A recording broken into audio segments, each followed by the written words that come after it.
Welcome to Lecture 11. Lecture 11 deals with the presentation of quantitative data. It corresponds to Chapter 11 of your textbook, and it is the second section of Module 3.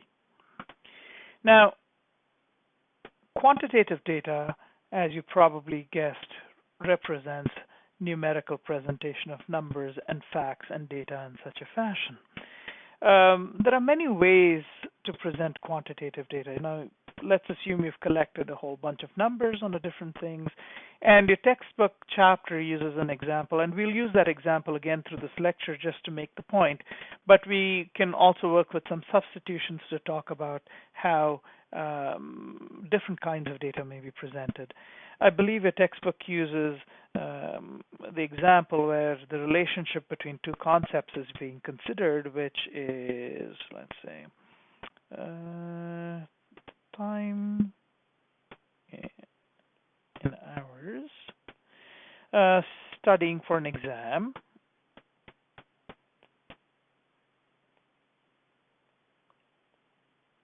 and its relationship to the final examination mark.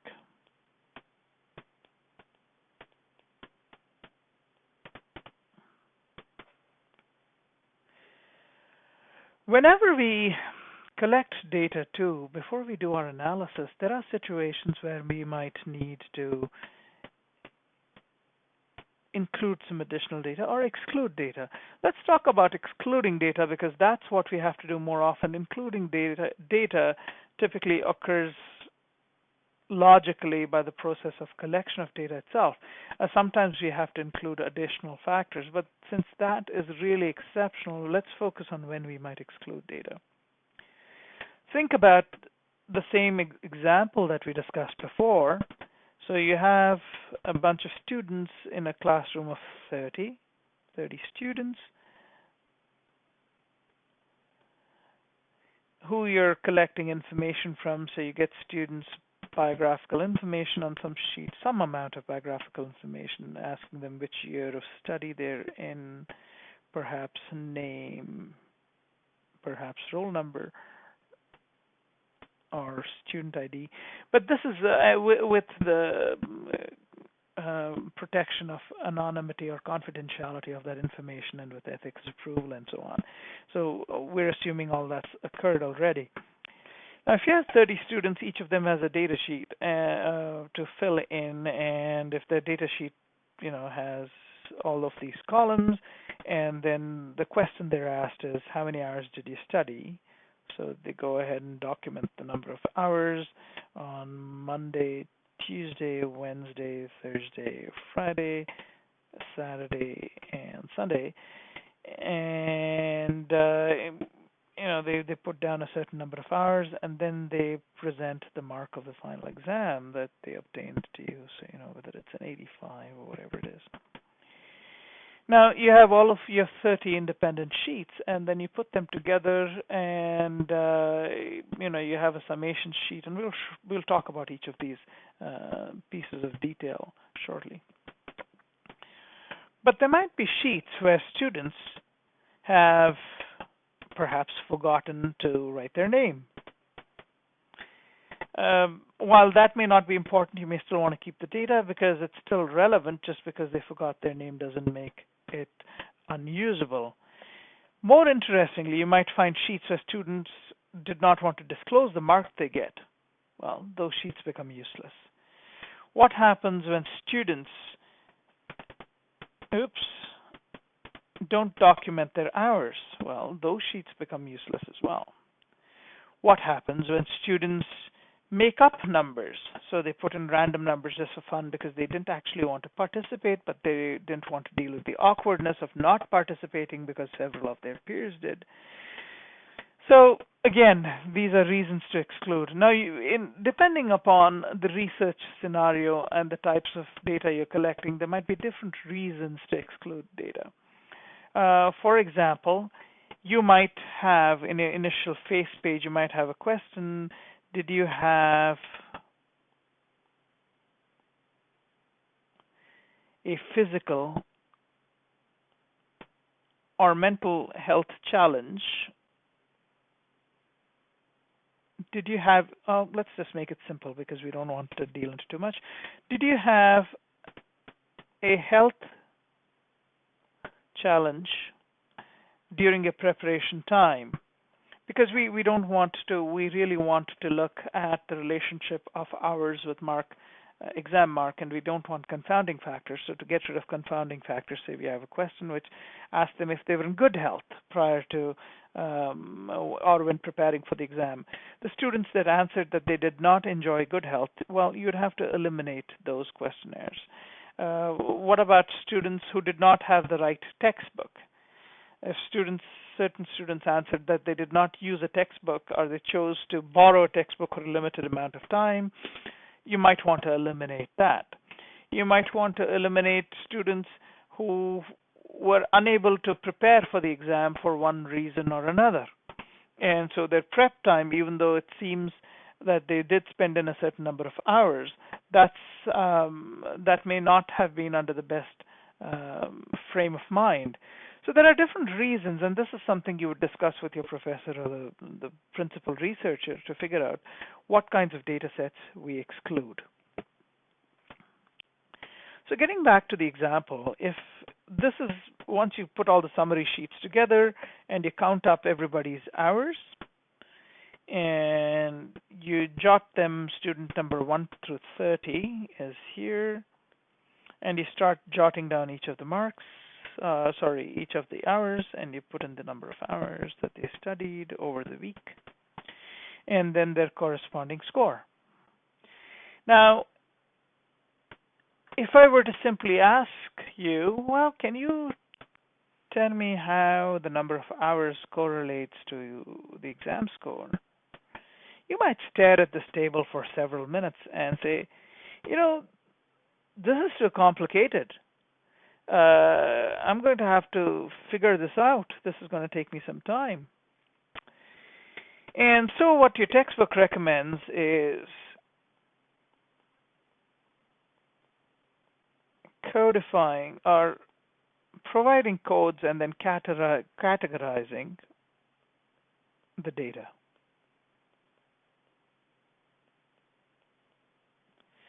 Now the data can be categorized in simple categories. If you just wanted to understand, does above average amount of study give you an above average result? Then you can start to code it a certain way. So what you can do is it's quite easy to do on an Excel sheet, is you can have the average of all of these numbers. When you input them on an Excel sheet, Excel has a function where it will calculate the average for you. And I'm going to write a pretend average because I haven't done this calculation yet. I'm going to pretend that the average number of hours studied is 20, and I'm going to pretend that the average mark is a 60. All right? If we assume that that is the midpoint of scores, one way to code all the marks is to decide on the code that AH is above average hours, BH is below average hours of study, AR is above average result on the exam, and BR is below average result on the exam. Now we have 4 codes. And as you can see in this, under this code section, we can start to put a code in for each thing. So if we look at number of hours studied by student number 1, it's 30. 30 is above the average of 20, so we go ahead and assign that an AH. 25 hours of study is also above average in terms of hours, AH. 10 hours of study is definitely below average. 12 hours of study for student 4 is also below average.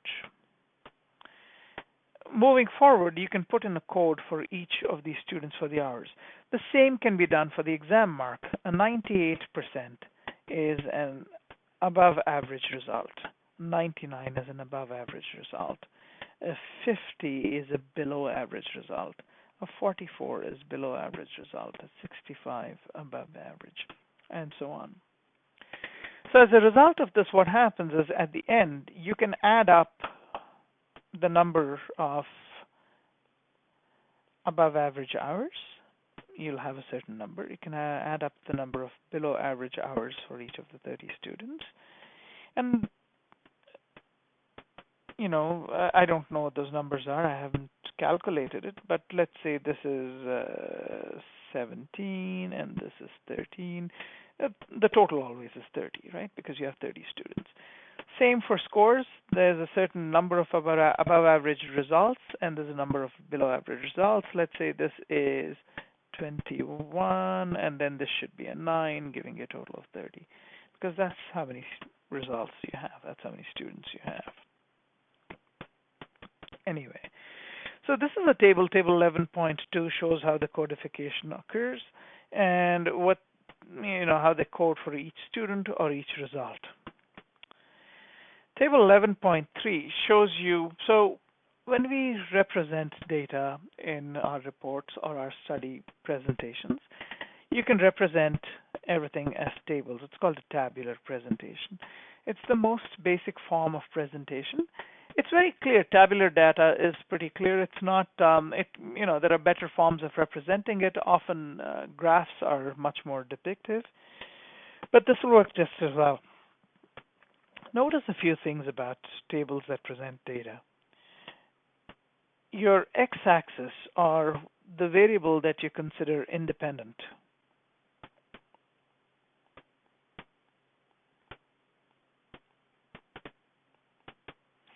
Is typically on a horizontal axis, and your dependent variable is along the y-axis. And this is also how we present the data on graphs. Okay, if you notice this simple table, you have results above average, below average, and you have amount of time students spent studying and above average, below average. When you populate this table, as you fill this table up, the same table, except now you've put in the actual number of students. So if you haven't counted them in the very first table that we saw, then you just put in, well, as you're looking at the numbers, you start checking in different columns. So every time you see an above average, you go check. You see a below average, you go check. And then you, at the same time, this is the result that we're looking at, above average result and below average result for someone who's studied above average. You do the same kind of checking for people who have an above average result, but they spent below average time studying. Well, clearly the bright students of the class. Anyway, so you can present it this way. Now this is not very user friendly. It's not particularly convenient to look at and understand this data. So we'll get into frequencies and marginal totals in a second, but a numerical way to represent it is much better. And again, the way you present it, whether it's numerical or, and we'll go into percentage representation too, it's always the independent, what we consider independent on the x-axis and the dependent on the y. It's not that you can't switch them around, but this is typically the format that data is presented in tables, as it is in graphs. Now, you notice a few different things. The number 11 here, what does it tell you? It tells you that there are 11 students who scored above average mark, and they spent above average time. So it's a coincidence of two different things, correct? All right. What is that 11? 11 is 11 students, or it's 11 times that incident occurred, which coincided with an above average result and an above average amount of time. So the number of incidents is called a frequency.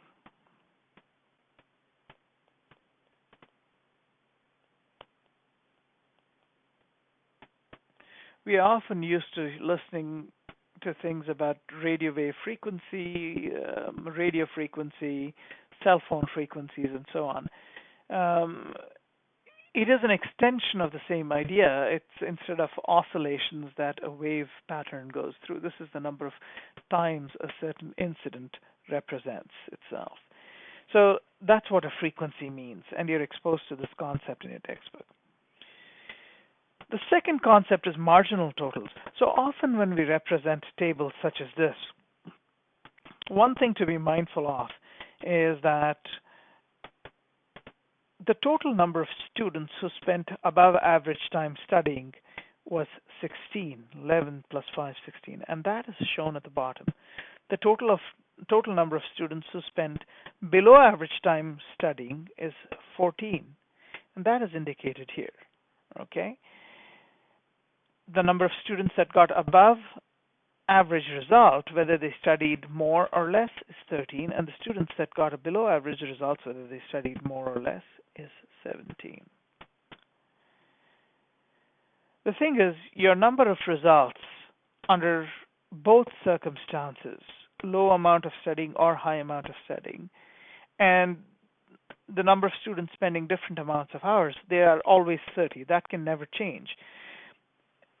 Your marginal totals is when they add up the different margins to indicate to you that the sample remains the same and they have not misaccounted for, added, or subtracted any components of the samples or deleted any data unintentionally. It is just to validate that point, both to the researchers themselves and as well to the readers that they present the data to.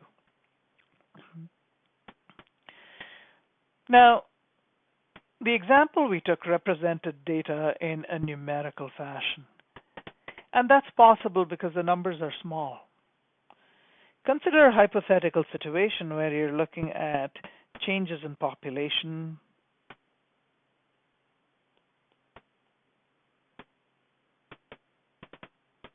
and then you're looking at numbers 16,433, 12,356, and it goes down to 8,400. When you start to look at very large numbers, while it is possible to look at the numbers and interpret the results, sometimes it simply becomes more convenient to express data in terms of percentages. And this happens quite often. So the same data that we saw, number of hours studied and exam results, can be represented as percentage as well. When you represent the results as a percentage, which is the same as a proportion, what happens is this same data, which was 11 out of 30, corresponds to about 36%. 5 out of 30 corresponds to about 16.7%. Okay. 6.7 corresponds to 2 students, and 40% corresponds to about 12 students. Okay. Now, the total number of your students is 30. That means 100% is 30. If you add all of these numbers up, 36.6 plus 16.7 plus 6.7 and 40, you can do this at your leisure, but the total is 100%. And this is accountability for the sample being studied. Oftentimes, you will see that when tables are represented in percentage, n equals 30 is written. N is simply the number in the sample.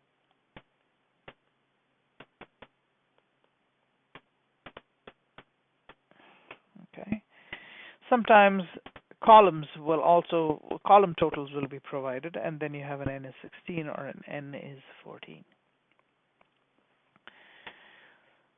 The next step to presenting data, which goes beyond tables, is as graphs.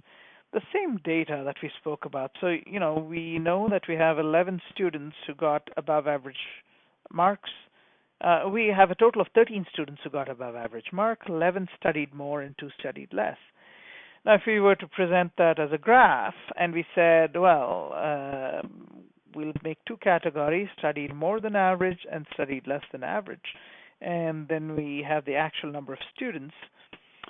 And we can draw big bars. The 11 here represent the 11 students who studied more than average and hence got a higher mark, and the 2 that studied below average and hence got a lower mark. You might want to represent all the students in the population, or the sample rather, the ones that studied above average got an above average mark, and the ones who studied average but got a below average mark. and vice versa. So, the ones that studied less but got a high mark, and the ones that studied less but got a low mark, thereby representing the entire sample.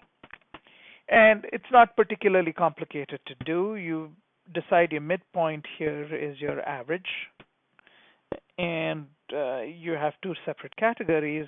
On your x-axis, this is the x-axis. On your x-axis, what you pick is hours studied, which you consider your independent variable for convenience.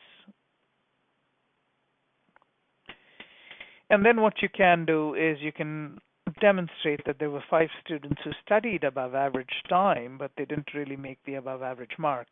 The 12 students who decidedly studied less obtained a lower mark as well, while keeping the initial data represented.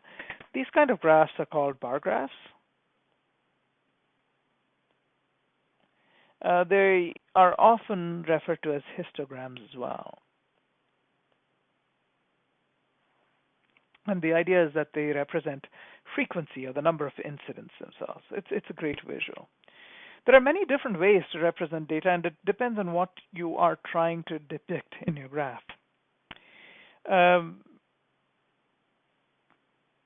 Now, the difference between this graph and this graph is that all the data here is represented as percentages.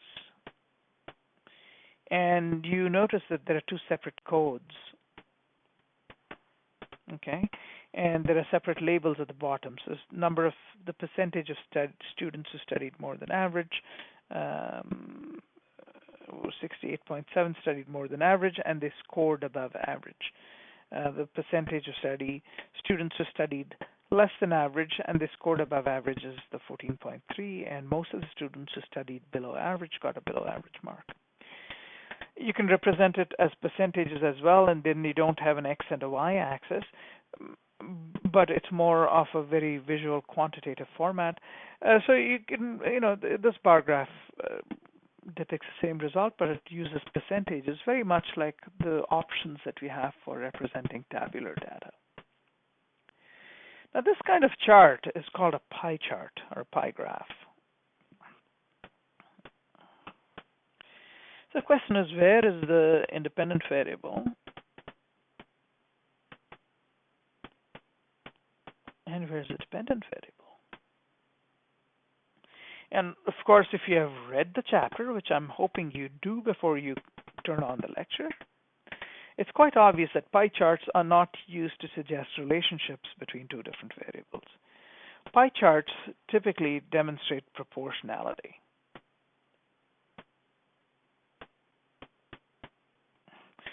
In this chart, which is showing you the ethnic makeup of my class, and it tells you that it's fictitious data, you see proportions: 60% Canadian, 10% British, 10% Chinese, 12% other, and 8% Filipino or Filipina. Now, you don't have to have them as percentages. They can be percentages, or they could actually be frequency as well.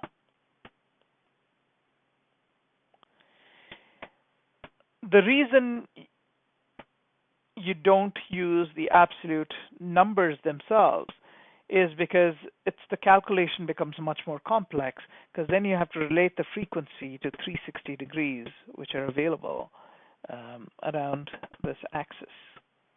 So it's much more convenient when doing a pie chart to convert everything into percentages, because then you know how many degrees you will use in the sector to represent it. Now, if you're drawing it using a pencil and paper, as you are with the bar graphs, then you have to do a lot of calculations on how much of the sector is 10%, how much of the sector is 60%, how much is 8%. However, we don't do that anymore. We use either Microsoft Excel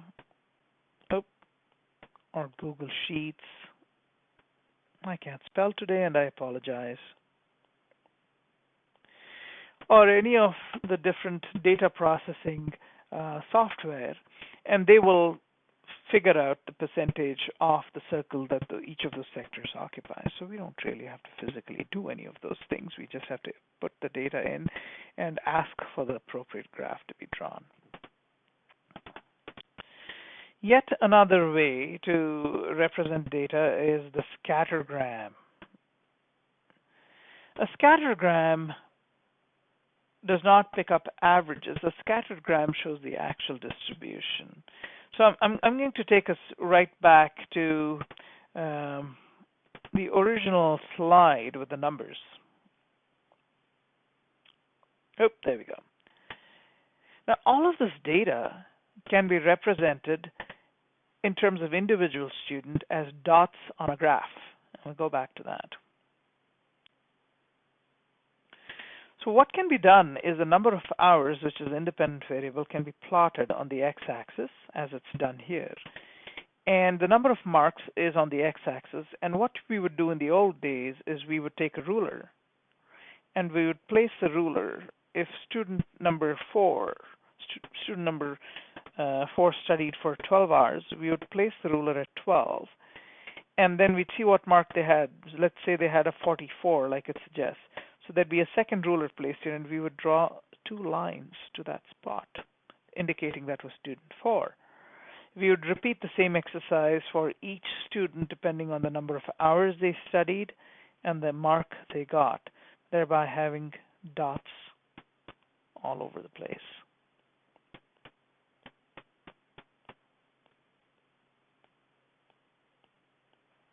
Okay. Now, what a scattergram does is a scattergram, rather than summarizing the result, gives you a breakdown of all of this data. So it's quite evident from this example of data that we saw before that the more time you study, the more mark you're likely to get. So a scattergram, if this were number of hours and this were marks, and we are plotting frequencies of each student,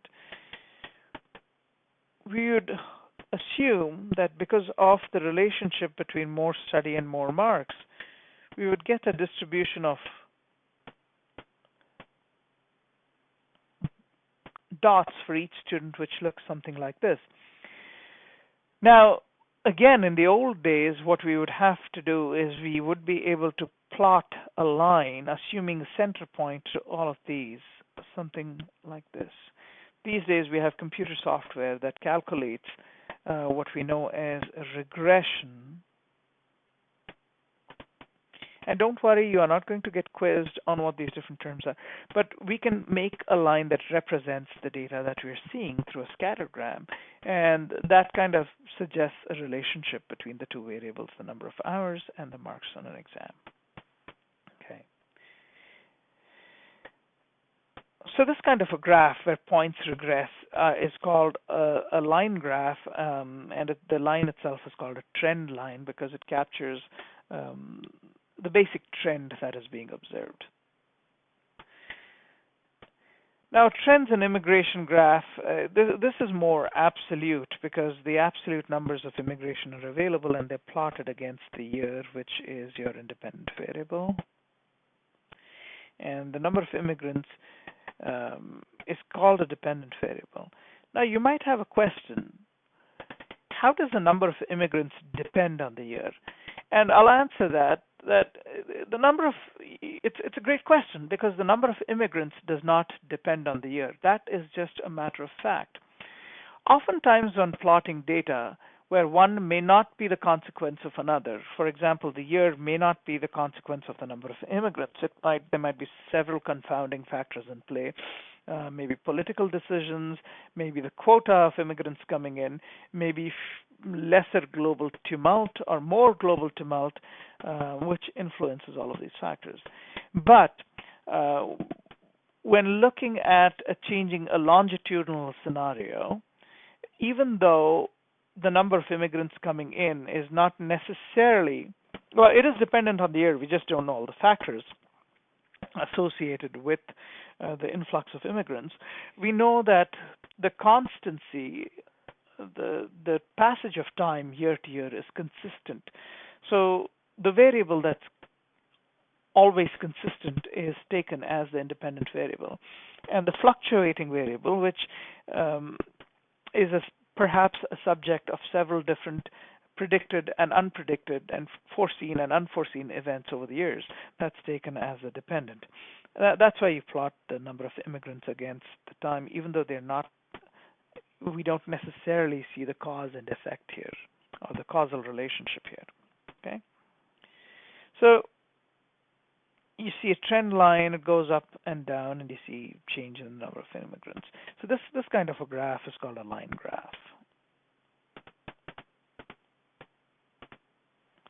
It does come as a result of many scattergram points. So as you can imagine, a point, for each year, if you plot a point and you connect those points through a line, well, this is what you get. Different kinds of line graphs, right? So if you look at a line graph depicting increased number of hours spent on housework because of the presence of a child, these might be the averages, so the average amount of time from a certain sample of families that have been polled. So these could be averages, or this could be a trend line because it represents the central point of many different points around it. And we don't know, and your textbook doesn't elaborate. But this is a different kind of a line graph, which is connecting the change in hours over the age of the child, which is increasing consistently.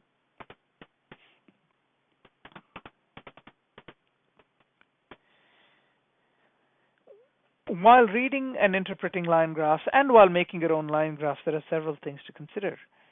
What would you say if I told you these two graphs are the exact same thing? If you've read the chapter, you know that they are the same thing, except for the fact that the scale here is quite different. Now, the number of hate crimes is being represented over a scale of time here. And this graph appears a lot more dramatic because of the significant fluctuations up and down. But if you notice the scale, the increment in the scale is just by 50. So even a small change is greatly amplified. The best way to think about it is think about twirling a very small object far away from your eye where the movement is barely perceptible. Now hold it under magnifying glass and twirl it, and all those motions become very more visible and very much more tangible.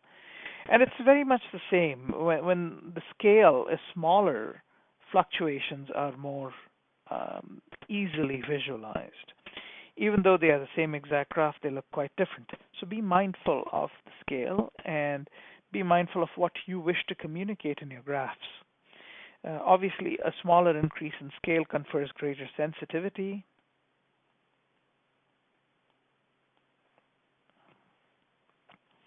Again, this is an example of different scales. This is also from your textbook. You have city B and city A, but the scale used for city B is in millions of dollars. So this unflattering line, which looks like just a small increase because of the because of the reduced slope, is probably not a fair assessment for the increase in amount of dollars spent for the city budget for the environment. For city A, it looks like a much more dramatic increase year over year because the slope was greater, but look at the scale. The scale is in hundreds of thousands of dollars. Here the scale is in millions. It's important to pay attention to these details on line graphs, either while interpreting them or while constructing your own. You might have a situation where you're doing a longitudinal comparison study, and this is an example of such.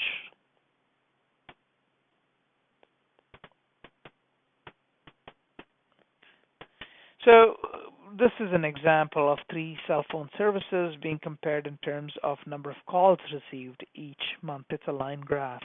But because we have 3 different services, they're represented differently. One is represented by a dashed line, by a solid line, one by a dashed line, and one by a dotted line. And your x-axis, or your independent variable, is time. It's in months, and you see different trends portrayed by each one. It's longitudinal because it's over a period of time, and it's comparison because you're comparing 3 different services, but not at one point in time. Instead, you're doing it over a 12-month period. Finally, after looking at different types of graphs, keep in mind your textbook has exposed you to some graphs. There are more types, there are three-dimensional graphs and so on. But at this moment, that's not quite as necessary as just getting exposed to the basic fundamentals. Your chapter 11 talks about an average. An average is also known as a central tendency.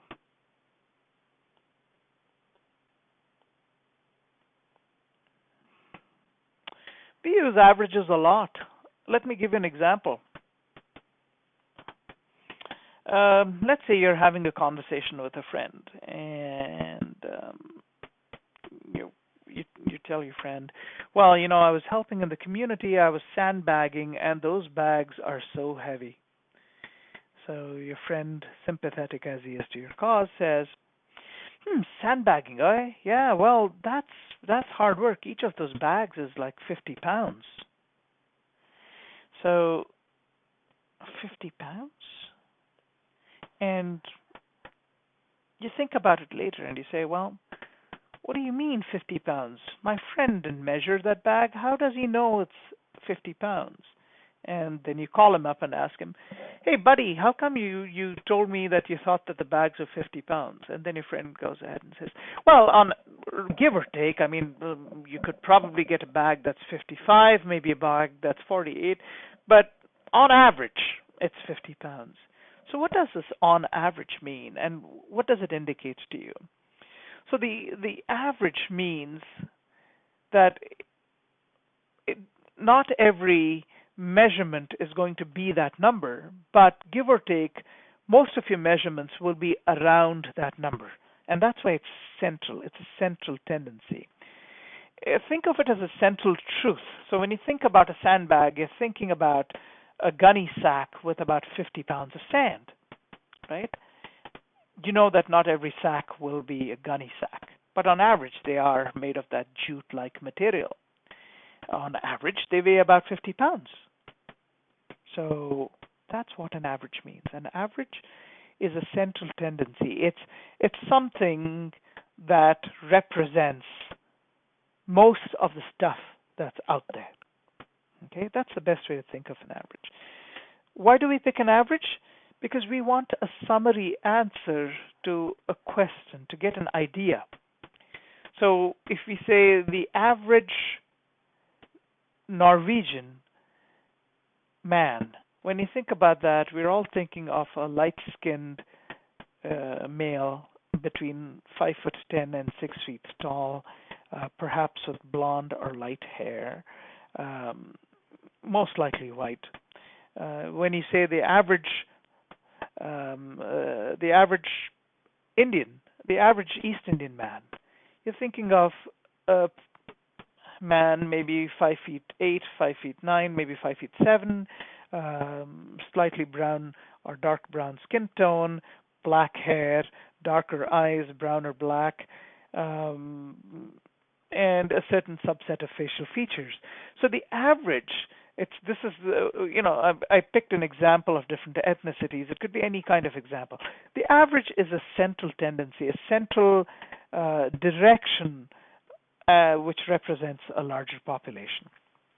The average is informative because it gives us an idea, it gives us a picture. It doesn't represent every sample in the population, but it gives us an idea. That's why we use an average. Now, mathematically, an average is if you had 5 numbers,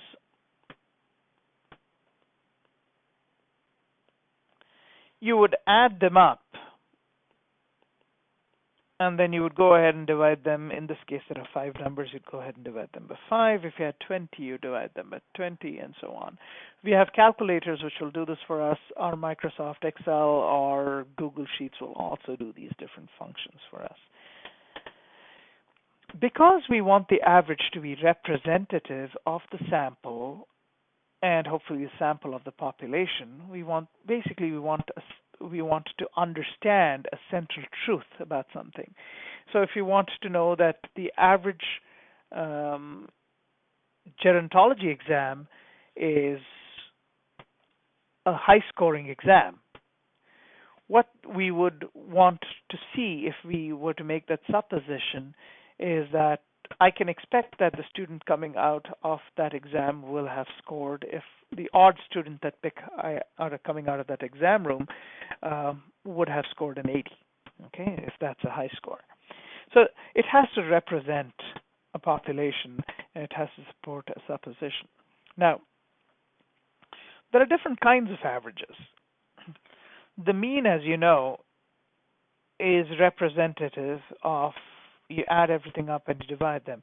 Now, there are situations where the mean is not a good average, because think of a situation where you had a class of 30 students, and you had 5 students who were very weak and they consistently scored under 30 marks, and you had 5 students who were very strong and they consistently scored above 90. However, when you average the class out, the class average would give you something like a 75. If you were to assume that a 75 represents an average class, the problem with that is you would have made a wrong assumption, because the class actually is not represented by a whole bunch of average students. It's actually represented by some very bright students, some very challenged students, and a whole bunch of students in between. So the average, the mean, would not represent such a situation. Then you ask, well, what might represent that situation? So let's look at a distribution of what that class might look like. So let's say marks. Let's start from 10, 20, 30, 40, 50, 60, 70, 80, 90, 100. Okay. Let's say a bunch of students scored here, a bunch of students are here. This is number of students. I'm just going to make a bunch of dots here, and the rest of the students are. In such a situation, there are lots of students who score very poorly, lots of students score very high. Your mean suggests that, well, this is the mean, but that's not representative of the class at all. What's more appropriate here is to perhaps look at a modal distribution. So if you plot the graph out, you may see that there are 2 peaks to the data. There are a bunch of students here, and there are a bunch of students here, which suggests that there is a bimodal distribution,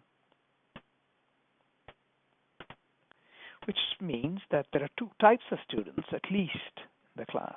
If you notice carefully, there might be other types. There might be an increased number who get a certain type of mark, and a certain other set of students who get a different set. So they can be bimodal, trimodal, or multimodal students who fit into very specific boxes, which are more probably representative of the truth or the central tendency or tendencies of the class itself. So then a modal study or a modal representation would be more indicative of how the average should be interpreted. You can also have a situation where the distribution of students is all over the place. You have no peaks whatsoever. It's just everywhere. So then how do you talk about, well, how does the class perform if you were asked? You might really not have a good answer, but you might just pick a central point saying, well, 50% of the students score below average and 50% score above average. Even though that's not a great average, because it's not the mean, it's a central value, it's a median value. It's better than having no idea at all. So this is probably your weakest average, the median. The mean is better, but the mean can't be used all the time. And the mode or the multimodal representation or understanding is a much better representation of the average. So the average is a complex term, and think about what the average means in different situations. Keep in mind when the average person talks about, again, when I say average person, if you randomly called a person and asked them what an average is, they're typically talking about a mean value. That's all for now for this lecture. Go ahead and continue with your reading, continue with the rest of the module, do the exercises, participate in discussions, and engage in the reflective activity. See the videos that are offered because they are very useful and a lot of fun. Okay, that's pretty much I have for now, and see you in